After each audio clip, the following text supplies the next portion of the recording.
The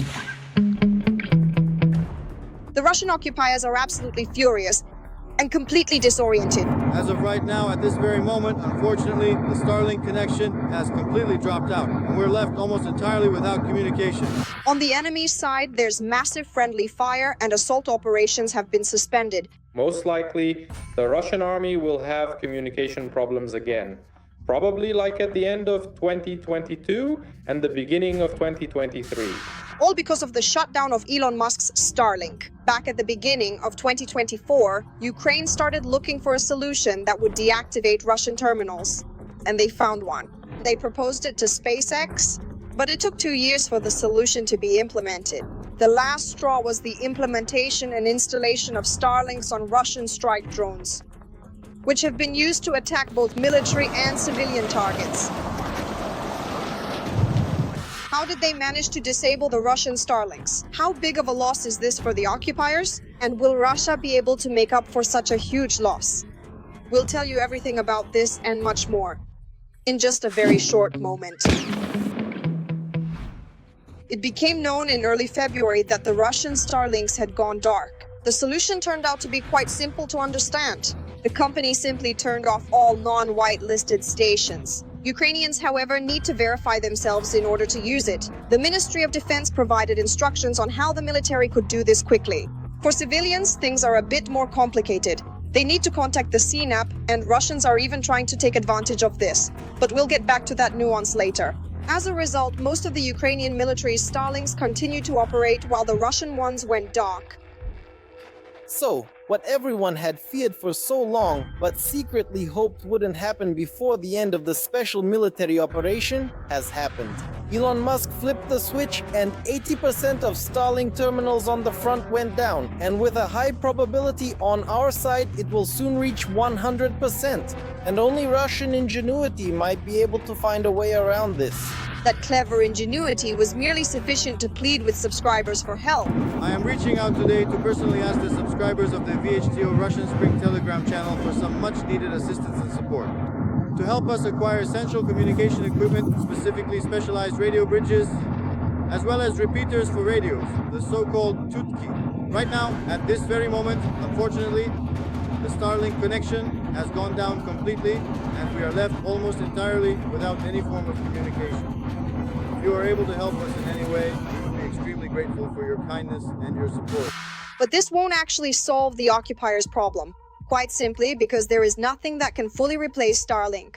The Russian army is highly dependent on the internet, which they have been receiving or had been receiving until recently through Starlink terminals that they were unofficially using in a gray area. And this internet is utilized almost exclusively by them for tactical coordination. Because right now, the most critical weapon systems on the battlefield and the primary means of reconnaissance are drones. And the live footage captured from these drones is absolutely vital for strategic decision-making. Accordingly, this footage needs to be transmitted somehow to headquarters, where coordination is then carried out. That is to say, the commander can instantly view and monitor live video from a large fleet of drones, coordinate complex attacks, seamlessly relay critical information to the infantry, issue direct orders, and rely on real-time up-to-the-minute tactical intelligence.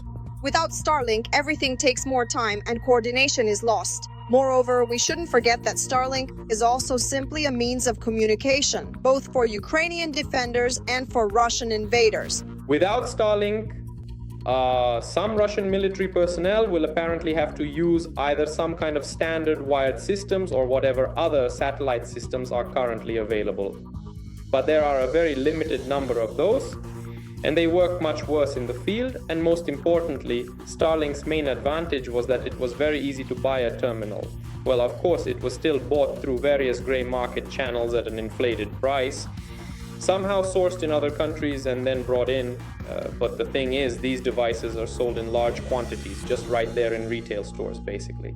And buying and using all the other systems is much more difficult. Plus, again, it all comes down to timing.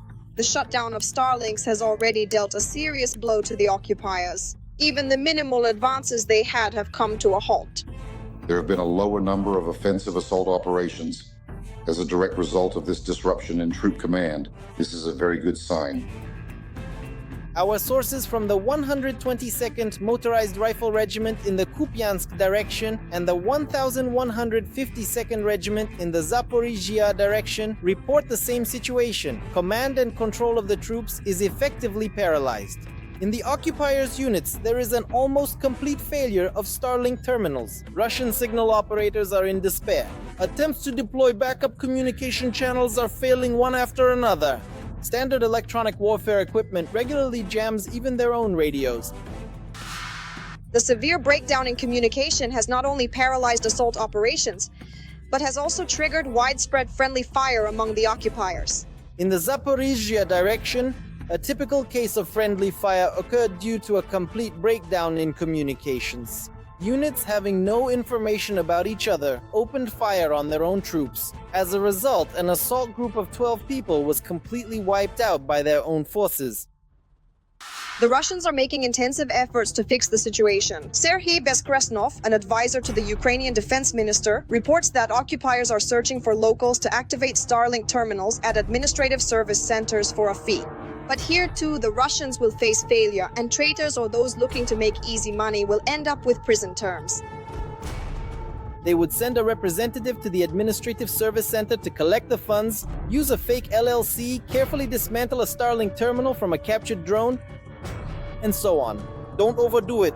From the very beginning, we considered and anticipated all these options as both risks and ways to counter them. We will block all these Starlinks. We know how to do it. But those who try to make easy money from the enemy will face punishment, and not a small one, but a heavy penalty. This isn't like torching a car and getting away. This is like going to the administrative service center and essentially recording your crime for the court. So my advice to traitors, don't even think about trying. The Ukrainian military has thought everything through so thoroughly that every day brings new surprises for the occupiers. The detours and routes devised by Russian commanders only lead to the elimination of their subordinates. According to new rumors, Ukraine has gained access to the geolocations of all Starlink terminals in the temporarily occupied territories. Although, who knows, maybe these aren't just rumors. Attention everyone! Urgently disconnect all Starlink satellite stations from power and move them away from the open sky. The precise geographic coordinates of all inactive devices are currently being collected. Analysts warn that it's still too early to draw conclusions about how disconnecting Starlinks will affect the occupiers in the long term.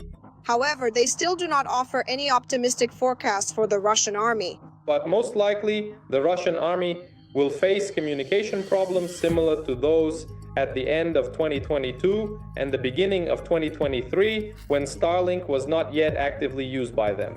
And accordingly, losses during attacks will increase, coordination will worsen, and the quality of offensive actions will decline.